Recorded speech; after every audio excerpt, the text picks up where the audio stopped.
โกบกับตัวนั้นมันถูกเกี่ยวกับโศกว่ะเจ้าลองโยมมึงดูเลย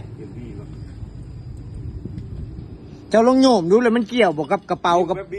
ฮะโบนะมันเกี่ยวบ่เดี๋ยวนี้ฮะลองโยมดูไอ้ธงเจ้ามันไปถูกับโกบไปที่เกี่ยวกับโศกบาดนี่กูที่หยองนี่อ้า